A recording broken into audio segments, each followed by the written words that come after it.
This is the Xbox Accessories Test Lab, and I'm here with Bob, who runs the lab. Now, this is where you guys test all the controllers and all the devices to make sure they're going to be durable for gamers? Absolutely correct, yeah. We take everything from a proof of concept point and actually work closely with engineering and designing and all that stuff and testing it all out, characterizing parts to our final formal functional testing, and all that's done in here. So we do a significant amount of testing plus some reliability testing, which we'll talk about later. Okay. So let's just start over here. Yeah, this is so cool. All these guys are working right now on the new controller and everything. Yep. And this is such a cool room. This is called our anechoic chamber, and what that is a hat. It's a head and torso simulator. What it does, it allows us to simulate voice commands, like say when you speak, right? So we have controlled voice that comes out. The voice will come out of the mouth? Yeah. That's actually coming out of the mouth, right? Yes, sir. Yeah. But it's really cool what it does, in that it'll actually take the information now from the mic, it will process it in our system, and we will then compare that against our specs and make sure that we're within that bandwidth, if you will. Oh, wow. All right, well, keep killing. All right, now this is my favorite part of the Xbox Accessory Test Lab, Bob. You got robots back here? Yes, sir. Yes, sir. Everybody loves this room. All right, you can hear the tapping. You can hear it. All right. So what this is what we call our GP Sim, or Gamepad Simulator.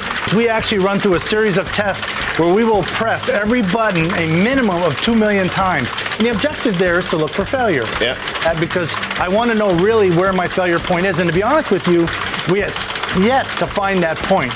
Oh, wow. And then over here, you've got these two robots who are in a do not disturb area of the office. Now, what's going on here? So that's going through a motion right now that simulates, as people play, some people are very animated, okay? So what this simulates is that kind of movement. What we're really looking for is inadvertent button presses. And the objective is to make sure that, like our current controller, you will never have an inadvertent button press. I guarantee it. Right. This one here is going to have to beat that or beat that. How do you beat it? Well, the problem is, this is a whole new design. You beat it by throwing it. Does the robot ever throw it against the wall? The robot doesn't throw it, but I'm sure people will. That's what I'm going to say. Slam it. Well, but we do drop tests.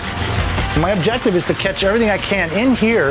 Nothing leaves this place. No problems leave this place. All right, Bob, I trust you that it's going to be a good controller. You've convinced me, because the last one was good. Man. This new one, actually, it feels great in your hands, and clearly it's going to be very durable. All right, well, thanks for the tour, Bob. Thanks, man. We look forward to doing our own drop tests this fall. All right, tell me if anything happens. All right, thanks.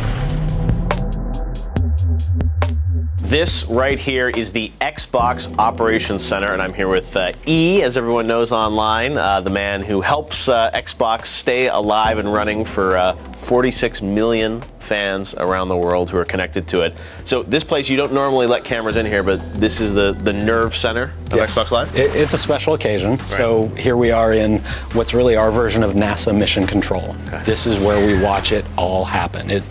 While the Xbox Live isn't in the room, all the people who make it live and breathe are sitting right here.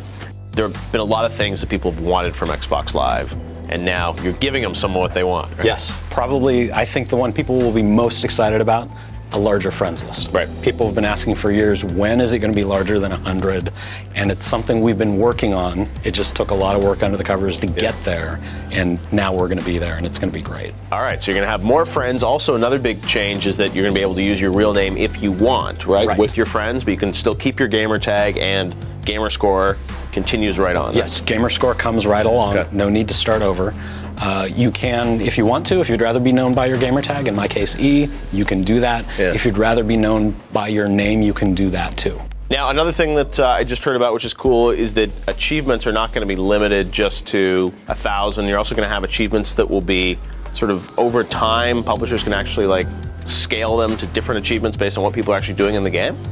We want to give publishers the ability to use achievements to really adapt the game to how the players are playing it. Right. Because it's really common that you make a game and you test it and then you ship it and you find that maybe people love something about the game you really didn't think they would. Right. And they want to put all their effort in there. So if you have the ability to reward them somehow, everyone's happier.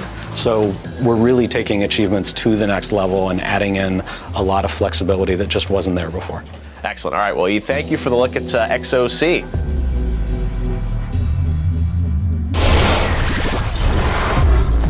When we return, Activision unmasks Call of Duty Ghosts, and EA Sports hits the ground running with their next-gen lineup. Never before will you have had this kind of experience on a console.